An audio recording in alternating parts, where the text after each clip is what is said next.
There's a motion that I want to thank all the other 4 members who have supported the motion, and the motion is not subjective in blaming anybody.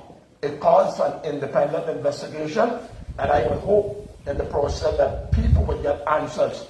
Unfortunately, it took this gentleman's death, but like I said, centenaries of persons would have died in this country over the years for the lack of proper medical care.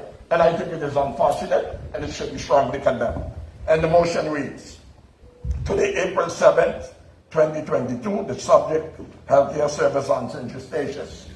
Considering the recent occurrence whereby an airlifted patient died en route to advanced medical attention, considering the unknown limitations of the local hospital, considering there seems to be no accountability on the part of providers when these incidents happen, considering that we cannot allow citizens of St. Eustatius to suffer under this system any longer, resolve to request the Executive Council to demand an in-depth and independent investigation into the potential refusal of medical care to the patient at QBMC and ZBK based on administrative requirements in general and in the specific aforementioned case.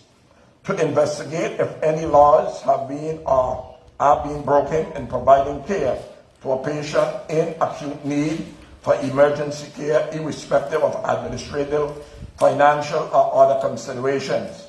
To investigate whether the Medivac helicopter initially delayed service to the subject patient and on whose orders or lack thereof this decision was made. To request an investigation and overall of the function of Healthcare Insurance Office, ZBK, now part of ZECN.